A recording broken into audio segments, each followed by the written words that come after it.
I said no, hey, yeah. Hi, welcome to yet another episode of Brick and Mortar. This is Matt Gresick as your host. And I'm Eric Ebersole, your other host. I count myself as a host too, Matt, by the way. Yes, indeed. This is Education from the Inside Out. And we've had guests several times. This week we have a brainchild for a brief stop off in the journey through education, brick and mortar. This is a bit of an experiment. We're going to call it 5 for 15, summer synthesis. I don't know, but we're going to try this with the reflection. What's your phrase for it? It's jazz, baby. I would use the term hubris, but here we go. We're going to take a look at, we've done 6 episodes. This is our 7th. The first one it was just Matt and I. So we've done 5 interviews. So we're going to take a look at those 5 interviews for the next 15 minutes. Yeah. And it's just going over those 5 interviews. If you've been listening with us, you've been on this journey, you'll be familiar with these episodes. A lot of times, I know with me, with only 15 minutes to go, there's some stuff I wish I would have said in those interviews, or wish I would have asked more of in those interviews. And we'll hopefully dig deeper later on. But that's the purpose of this episode, is just to think back, reflect. You can go back to those episodes if you want. And it's also going to talk about some future ones as well. Okay, so episode 2. Episode 2 was Royal Davis. What a great start. She was great. Yeah. So our focus with Royal was to talk to her about, she's a newish teacher, and to talk to her about what has been keeping her in the classroom, what her good experiences have been in staying on board. And Royal looks like she's committed. Royal is also a teacher of color. Yeah. And so we asked her what motivates people. We're in the state, we're a little behind in our balance of having minority teachers teaching minority students. Yes. And it's not, and one of those things that I wish I would have said, Royal Davis is awesome. She won actually Teacher of the Year for Reservoir this year. One of the things I wish I would have said that I'm kicking myself constantly is that not only do black students, minority students benefit from a diverse teacher and educator pool, but also all students, including white students. And I wish I would have said that in that interview. But again, I was worried about the sound more. And not only diverse from a racial or ethnic standpoint, but also diverse socioeconomically. Yes. It's very important. Royal teaches what, Matt? What does she teach? English. She's an English teacher. And so we are reflecting on something I thought maybe I should have asked Royal, because in terms of retention, I wanted to know if she perceived if there was a difference between retaining math teachers, social studies teachers, English teachers, and probably in the lower grades between retaining teachers in 1st grade versus 5th grade or pre-K or something like that. Yep. I think probably there is a difference. We have what we're considered subjects that it's difficult to find teachers, and so probably, I don't know if we're not encouraging them or if we're not retaining them, but I would have loved to have gotten it's something I would like to go back and ask her something. Yeah. It's just, again, we're trying to keep this to 15 minutes just to make sure that everybody is satisfied. You can listen to it on your way into work and stuff like that, but it's always more that we could have done and leave on the table. And we just have such great guests too. And all right, so number two, Lisa Bell Castro. Oh. We love Lisa. Lisa's a special educator, and so we asked her to give us her impressions about special education. She worked. We'll get to that in a second.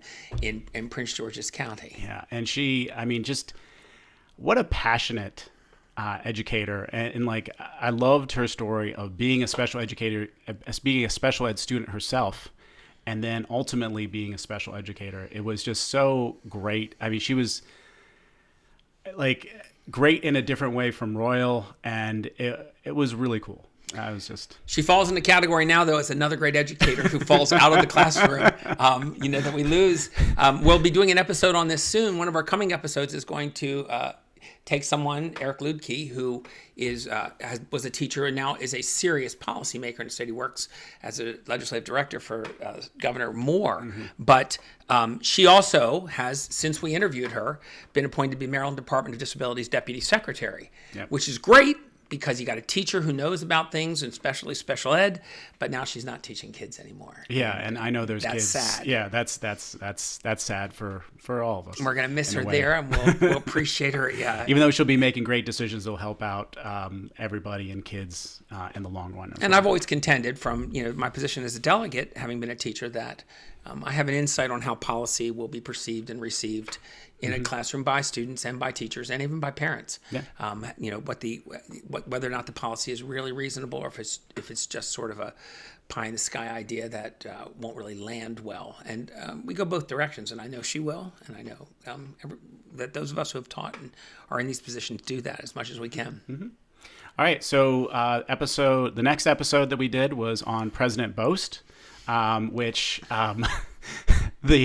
what was the name of her elementary school that it was Pretty Boy. Pretty Boy. And we asked her about her mascot, and she said she named Ryan Gosling. There it is. I didn't really know who Ryan Gosling was because I don't pay as much attention. When my wife listens, she says, "Oh yeah, Ryan Gosling. Yeah, he is a pretty boy." She said. So there you go. Yeah, a very good-looking man there. So for the mascot, yeah, it was again great, and President Boast has just been awesome in helping me out in my journey in union, and it's it was great to hear from her. And what was crazy is there were some listeners that chimed in that said they didn't know that teachers couldn't strike. Right. In the state of Maryland. Right. It was such a... Well, I just went to a conference this week in Atlanta where I discovered that in 5 states in the United States, they're not allowed to have collective bargaining. Jesus. Right. Texas and North Carolina being among them. I can't remember the other 3. The law doesn't allow for... They can have a union, but they can't collectively bargain for them. So it's worse in other places and better in some. So well, maybe it needs to be made better in those other places. Yeah, I was shocked to find that out.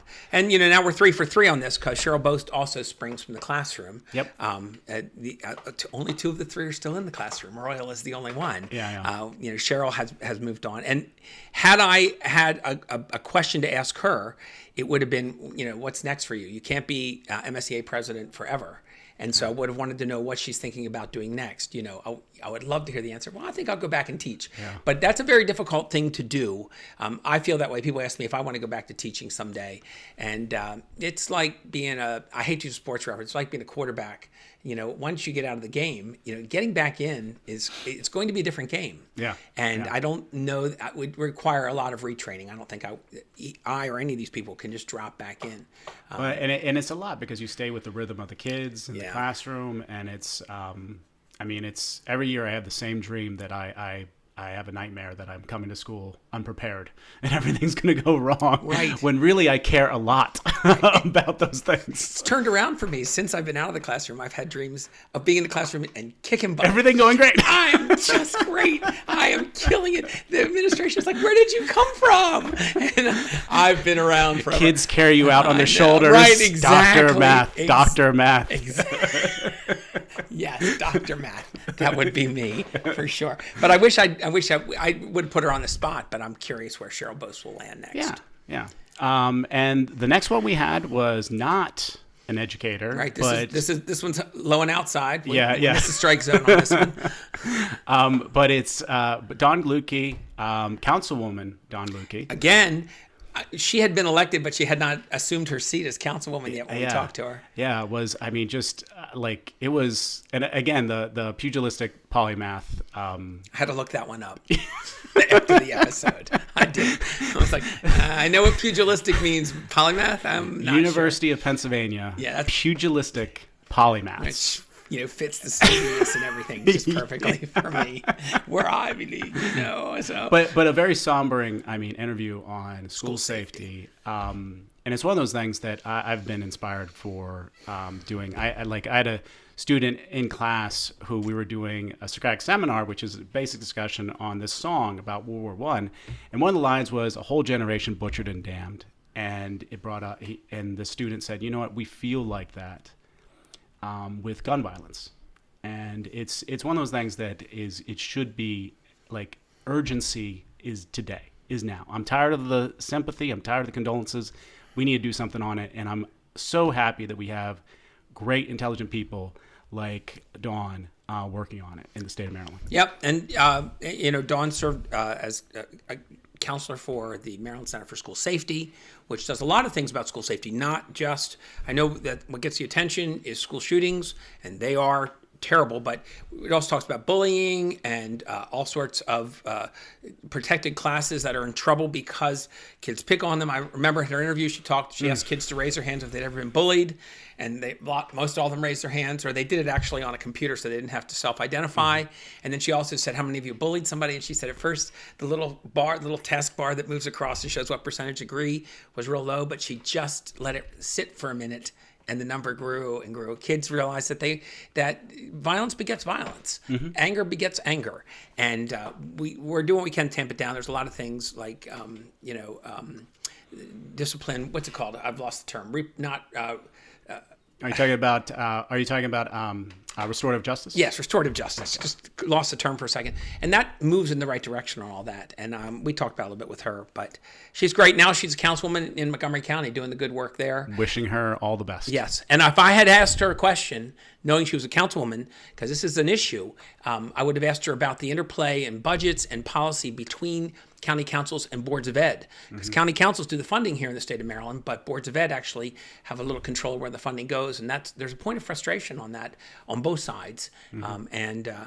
I have opinions, but right now we're just going to say I wish we had asked Dawn about that. I think we elect our boards of ed for a reason, but at the same time, they have to sort of respond to the council's concerns. And I would have loved to have had her insights. These are all questions that we really didn't ask them because we would have really put them on the spot. We're not having it doing that too much. Yeah, it's one of those things. We wanted this to be a celebration in education too. There's concerns and there's also things to celebrate. And in Maryland, I feel like we're going in the right direction. And it's a shame that, and hopefully we're going to be, I feel we are going to be a leader in the country on education. And to be fair to Dawn, she spent, and I'm sure she still will, a lot of times in schools, even though she wasn't teaching, because they would look at school safety and help run seminars and talk to people and kids, as I just explained. Yeah. So she has brick and mortar experience for sure. Now the last one, Kathy Sempler from Kodiak, Alaska,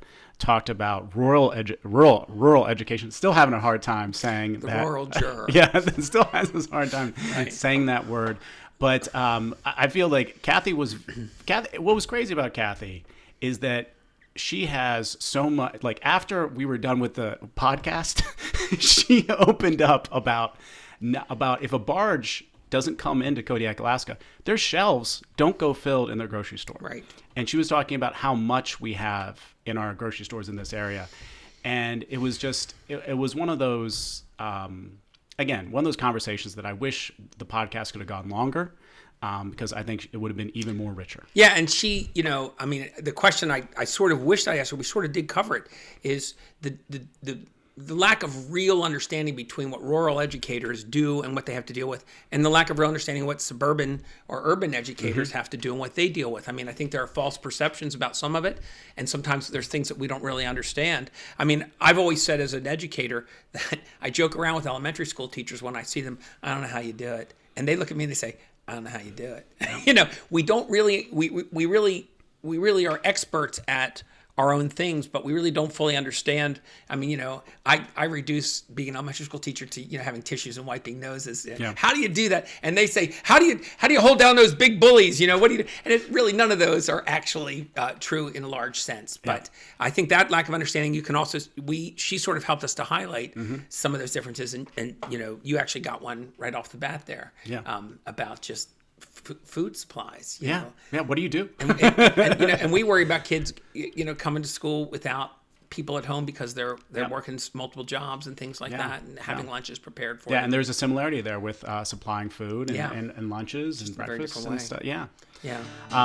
But one of the things that we're also going to cover right now at this moment is we had a few questions on our YouTube, our comments about, one was about art education and covering art education, and it's a thought for the future in discussing art education. And I'm thinking this person was talking about the limitations of art, as well as talking about ESPs, education support professionals.